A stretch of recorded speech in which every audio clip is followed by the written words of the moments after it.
astronomie, astrophysique, cosmologie, astroparticules. Ça se passe là-haut, par Eric Simon. En 2017, la collaboration internationale AMS, qui exploite le détecteur AMS-2 à bord de l'ISS, avait publié des résultats de précision sur les flux de rayons cosmiques constitués de noyaux atomiques de faible masse, hélium, carbone et oxygène. 3 ans plus tard, ce sont de nouveaux résultats qui sont publiés, cette fois-ci sur des noyaux plus lourds, le néon, le magnésium et le silicium, avec à la clé des surprises qui vont faire travailler les théoriciens. L'étude est parue dans Physical Review Letters. La plupart des rayons cosmiques qui ont une énergie supérieure à 1 GeV ont une origine au-delà de notre système solaire, une origine galactique. Ces particules chargées sont à 99% des protons et des noyaux d'hélium, de loin les plus abondants. Les noyaux plus lourds sont bien plus rares, avec à peine 1%.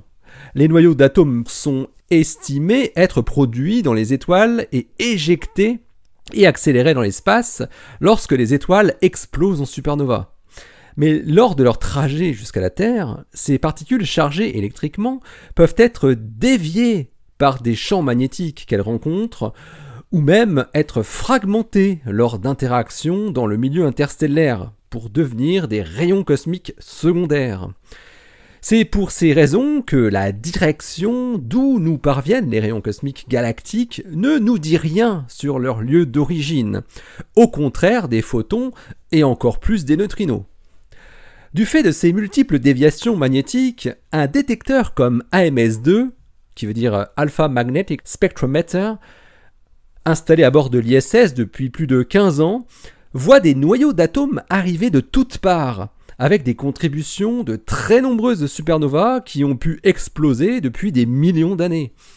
Ces rayons cosmiques, qui n'ont de rayons que le nom, vous l'aurez compris, contiennent donc une information sur les supernovas, sur les processus de nucléosynthèse des étoiles et sur la structure de notre galaxie et du milieu interstellaire.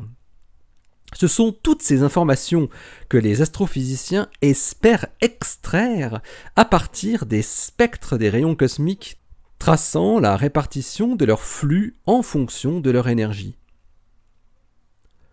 Le détecteur AMS-2 est un gros détecteur qui permet de compter les particules qui arrivent sur lui en les triant en fonction de leur énergie, de leur masse et de leur charge électrique.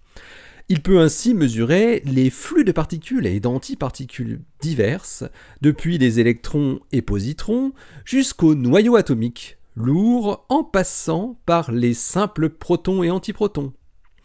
L'information cruciale qui intéresse les physiciens des astroparticules pour tenter de comprendre au mieux l'origine de ce rayonnement cosmique, c'est comment se répartit le flux de ces particules en fonction de leur énergie cinétique. Pour construire ce type de courbe, leur spectre, on a besoin de beaucoup de particules détectées, afin d'avoir des incertitudes les plus petites possibles. Au minimum, quelques millions de particules pour chaque type, pour parvenir à ce qu'on appelle des mesures de précision, qui montrent une barre d'erreur inférieure à 1%. C'est ce qu'a permis AMS-2 en collectant patiemment 1,8 million de noyaux de néon, 2,2 millions de noyaux de magnésium et 1,6 million de noyaux de silicium durant plusieurs années. Les précédentes barres d'erreur, des incertitudes sur le flux incident, étaient de l'ordre de 20%. AMS-2 les a réduites d'un facteur 20. Plutôt que d'énergie pour les noyaux lourds à plusieurs nucléons, on parle de rigidité. La rigidité est égale à l'énergie cinétique divisée par la charge électrique du noyau. Elle est exprimée en volts. Elle s'étale ici entre 2,15 gigavolt et 3 teravolts, ce qui veut dire une énergie cinétique comprise entre 30,1 gigaélectronvolts et 42 téraélectronvolts, pour les noyaux de silicium par exemple, qui ont un numéro atomique de 14. Les physiciens peuvent donc comparer facilement les flux de différents noyaux d'atomes du rayonnement cosmique en fonction de leur rigidité. En traçant comment se répartissent les flux de néon, magnésium et silicium, mesurés avec une excellente précision, et en les comparant avec ce qu'ils avaient obtenu en 2017 avec des noyaux plus légers, jusqu'à l'oxygène, les chercheurs de la vaste collaboration internationale, toujours dirigée par le sémillant chercheur du MIT Samuel Ting, 84 ans, montrent l'existence de points communs, mais aussi de différences totalement non prédites. Au-dessus de 3,65 gigavolt, les spectres du néon et du magnésium ont une dépendance identique en fonction de la rigidité. Les trois spectres ont ensuite une dépendance identique au-dessus de 86,5 gigavolt et dévient d'une simple loi de puissance au-dessus de 200 gigavolt. Et les spectres se durcissent de la même façon.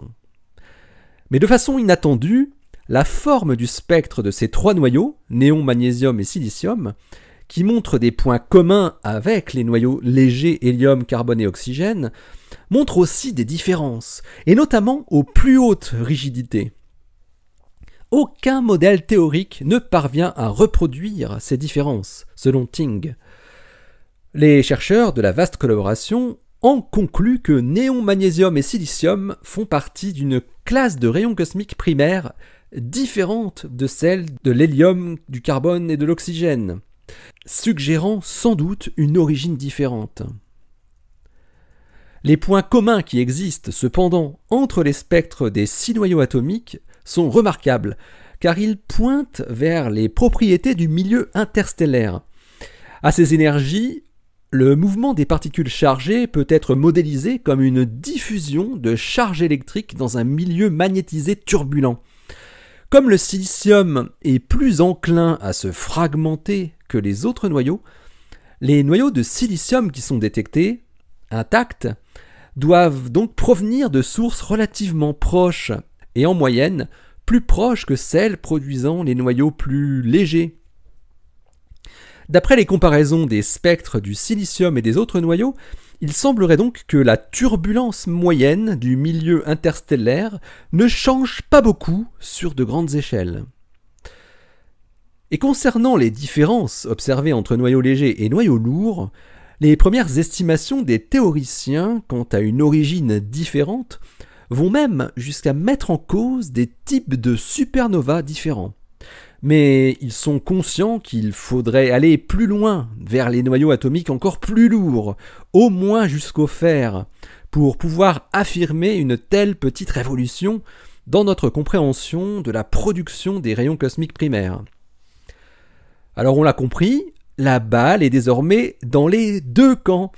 D'un côté, les théoriciens doivent commencer à chercher un nouveau modèle capable d'expliquer les spectres observés par AMS, et de l'autre, les astroparticulistes exploitant AMS2 doivent continuer à collecter et mesurer des rares noyaux atomiques de masse et énergie toujours plus élevés pour atteindre la précision qui a fait leur renommée. L'article de la collaboration AMS qui contient des dizaines et des dizaines de co-auteurs, on les compte pas, hein. La liste est trop longue. Cet article est paru dans Physical Review Letters, comme la plupart des articles de AMS d'ailleurs, donc le 29 mai 2020, et il porte le titre Properties of Neon, Magnesium and Silicon Primary Cosmic Rays Results from the Alpha Magnetic Spectrometer. Allez, d'ici la prochaine, portez-vous bien, restez bien les yeux vers le ciel, et restez bien les pieds sur terre. Allez, salut!